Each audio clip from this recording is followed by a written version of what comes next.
Lassiter, News Radio 970, WFLA. 21 minutes after the hour of 12 noon. It's Friday, January the 27th, 1989. We'll make it an Anything Norman Friday if you know what I mean. Sometimes this is a very lonely room. Yesterday afternoon, I sat here doing my show, and I noticed slowly as the 3 o'clock hour came up, more and more activity than usual up and down the halls and the adjoining studios. And at about 25 minutes after 3, somewhere in that neighborhood, I found some very unpleasant news that a colleague had been tragically killed earlier in the day. I met Dick about a year and a half ago at the Brothers 2 restaurant. He and a man named Mike Geyer, who was the general manager of this radio station, and I sat down for lunch one day. We were talking about the possibility of my coming over to this radio station from the other one, DLP.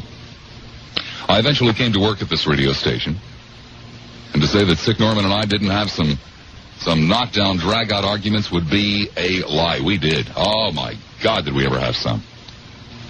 But I still respected him, and he still respected me.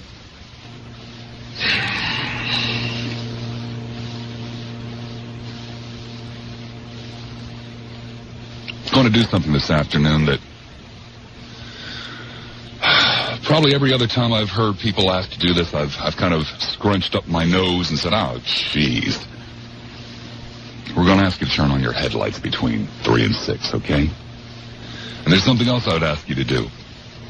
We have decided to put together some type of scholarship fund in Dick Norman's memory. We sat around last night at an old-fashioned Irish wake and said, well, maybe we could contribute some money to Dick Norman's favorite charity. Do you know what Dick Norman's favorite charity was? Well, how about you down there? And then we decided that Dick Norman didn't have any favorite charity. We decided that no matter what charity we could possibly come up with, Dick Norman would have found something wrong with it. Would have found some reason not to give money to it. Just because that's the kind of rascal he was. But we decided there was one thing that Dick Norman would not have been offended to have his name connected with.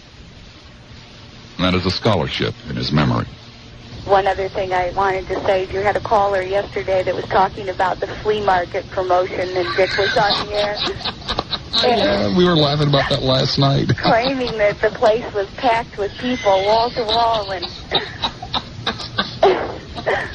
You know, I went down there in that day to find a cat condo for my cat, and Dick was about one of among 3 people. The other 3 were workers there, and when I saw him, I asked him if I could give him a kiss, because I just wanted to squeeze his little face in my hand. Well, you see, almost anybody else who had pulled this horrible, despicable stunt of lying to you about who was down there at the flea market would have been a scoundrel, an out-and-out charlatan.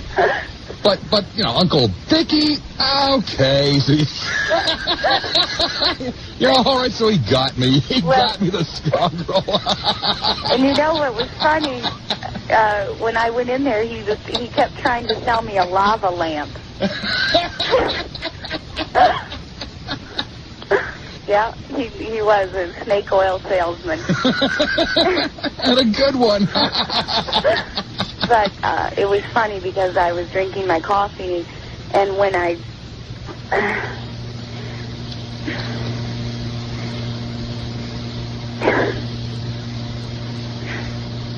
Sorry.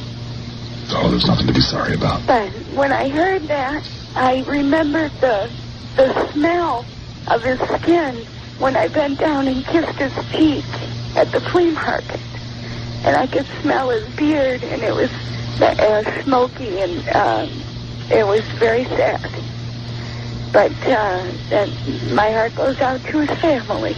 I want to tell you that I'd never met Dick in person, but I talked to him off the phone about over a year and a half ago.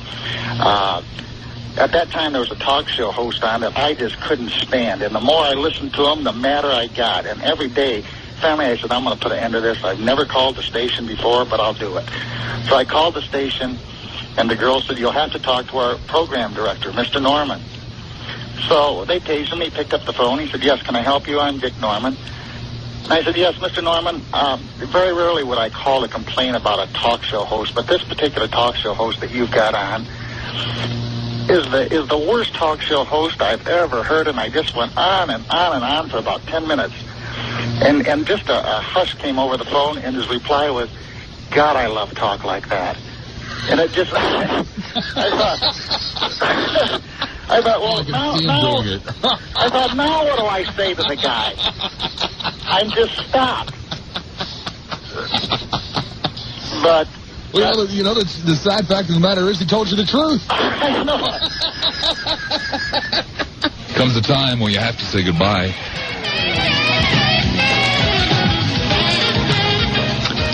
Damn it. Thanks for getting me the job, Dick.